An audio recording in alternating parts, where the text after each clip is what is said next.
A respected analyst's calm reputation shatters in seconds when a simple request for her research gadgets triggers an explosive reaction that no one in the room saw coming. Today, we unpack why that moment mattered, what it reveals about institutional pressure, and how a single question can expose the fault lines in any public debate. Stay to the end. There's a twist about digital transparency you won't expect. Before we dive, what's one tool you rely on to stay objective? Your phone, your notes app, or your memory alone? Drop it below and see how many people choose the same. What happens when a seasoned commentator suddenly feels cornered? We start with the moment Mary de Haas was asked calmly to produce the gadgets she often references: her notes, her recorders, her field tools. Instead of a routine handover, witnesses say her tone ignited instantly, a sharp pivot from composed academic to fiery defender of her independence. Analysts argue this reveals how deeply professionals can feel scrutinized in public spaces. When asked for verification, slow your breath, not your reasoning. 2 steps, big difference. A similar moment unfolded years ago in another inquiry, foreshadowing this one.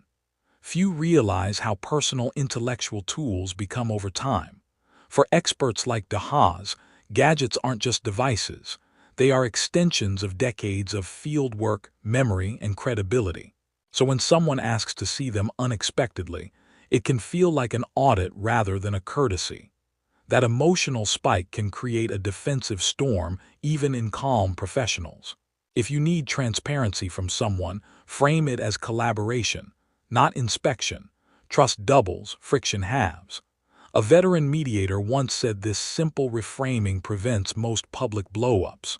Imagine sitting in a crowded room and hearing your private research tools questioned out loud. In that split second, de Haas reportedly shifted from analysis mode to battle mode, insisting that her independence shouldn't be trivialized. The room's energy changed instantly, some stunned, others nodding in recognition of how fragile professional boundaries can be. That pivot teaches a timeless truth.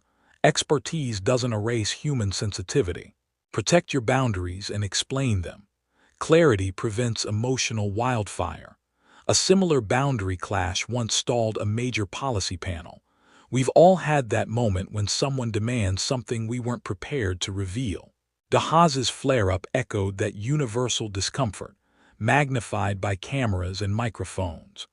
Her insistence on autonomy was a reminder that scrutiny, while necessary in public roles, can also feel invasive when sprung without notice. That tension fuels half of all professional disputes. Give people a heads-up before requesting personal work materials. Respect builds cooperation. A senior advocate once credited this habit for smoother investigations. Here's a truth. Transparency without tact becomes provocation. Observers say the question about gadgets wasn't hostile, but it wasn't softened either. For someone with decades of investigative experience, tone can determine whether a request feels respectful or accusatory. That's why the spark caught flame so quickly. Tone is everything. When stakes are high, speak your request gently. Tone shapes outcomes. A communications coach called tone the invisible verdict. Why do independent experts react more fiercely to perceived pressure? Because independence is their currency. De Haas's sharp response underscored how tightly some professionals guard their autonomy, especially when dealing with public institutions or controversial cases. A sudden gadget audit can feel like an attempt to delegitimize their methods. To preserve cooperation, acknowledge autonomy first. Respect stabilizes tension. Many high-level negotiations hinge on this principle. The bigger surprise. The reaction revealed more about the environment than about her. When spaces become charged with mistrust, even neutral questions sound loaded. Analysts note that de Haas wasn't simply reacting to a request, she was reacting to an entire climate of suspicion. That amplification effect is common in media-saturated issues. Manage the environment, not just the moment. Context changes everything. A crisis consultant once said context decides the reaction before you speak. Picture a debate table where every object, phone, notebook, recorder, suddenly becomes symbolic. That's what happened here. Her gadgets represented her methodology, independence, and credibility. Asking for them struck deeper than anyone expected. Once symbolic weight enters a room, emotional temperature spikes. Neutralize symbols early by defining purpose. Intent calms intensity. Public hearings often depend on this simple framing. Anyone who's been misinterpreted in a stressful room knows how fast emotion rises. Haas's reaction wasn't just about the gadget request, it was about feeling framed. Experts say humans default to self-protection when they sense narrative traps. That's why even routine questions can combust under pressure. State your intent clearly before probing. Clarity disarms defensiveness. A conflict trainer once called this preloading trust. Before you ask for someone's tools, ask for their comfort first. The episode revealed a gap most panels overlook: psychological readiness. Haas's flare-up became a case study in emotional logistics. Prepare people before engaging deeply. Without preparation, misunderstanding thrives. Prime the room before sensitive requests. Preparation prevents conflict. A leadership consultant teaches this as step 1 in high-stakes dialogue. If this breakdown is giving you a new angle on public debates, hit follow so you don't miss the next deep dive. We unpack moments others overlook. What broke first? Trust, tone, or timing? Analysts argue it was timing. The gadget request landed at the exact moment tension peaked, making even neutral requests feel explosive. Mistimed scrutiny often triggers exaggerated reactions in public hearings. Time your questions with emotional awareness. Timing multiplies impact. An oversight panel once rescheduled entire sessions based on this principle. The strongest reactions often reveal the strongest values. Haas values independence fiercely. Her heated response wasn't random.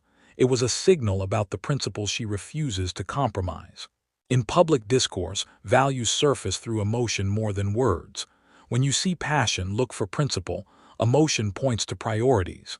A behavioral analyst once said passion draws the map. Imagine a heated exchange where the room goes silent instantly. That silence during her reaction acted like a spotlight. People suddenly realized how fragile intellectual autonomy can feel when questioned abruptly. Silence often intensifies meaning. Use silence strategically in discussions. It reveals truth. A negotiation expert calls silence the fourth speaker. We've all snapped when we felt misunderstood. Haas's reaction mirrored that shared human impulse. Defend first, explain later. That pattern appears in nearly every high-stakes conversation. Recognizing it helps predict and manage emotional surges. Pause before defending. Reflection reduces friction. A former mediator swore by a 3-second rule. Whenever a question feels accusatory, reframe it mentally. Experts advise shifting from "they doubt me" to "they seek clarity." This cognitive pivot prevents unnecessary confrontations like the one we saw with Haas. It's a powerful self-defense mechanism. Reframe assumptions quickly. Perspective stabilizes reactions. A psychologist called reframing instant emotional first aid. What if the reaction wasn't overblown, but overdue? Some analysts argue Haas expressed frustration built over years of being misrepresented or selectively quoted. In that light, the gadget request might have triggered a backlog rather than a momentary irritation. Track emotional buildup. Unprocessed strain erupts loudly. Workplace studies confirm this pattern repeatedly. Tools don't just store data, they store identity. For long-term researchers, gadgets become intertwined with personal credibility, making unexpected requests for access feel invasive. That's why the flare-up became symbolic rather than technical. Respect the identity embedded in people's tools. Courtesy creates cooperation. Anthropologists call this embedded ownership. Picture the moment after the flare: quiet, tense, and revealing. That aftermath showed something crucial. Once emotion erupts, clarity often follows. Haas's subsequent explanations highlighted her commitment to independence and the need for mutual respect in public discussions. After conflict, clarify purpose fast. Clarity heals tension. Panels that follow this rule rarely revisit old disputes. Today's moment wasn't about gadgets. It was about boundaries, tone, timing, and the emotional cost of public scrutiny. Understanding these dynamics helps you navigate your own debates more smoothly. And if you want deeper dives into the psychology behind public confrontations, there's more coming that will surprise you.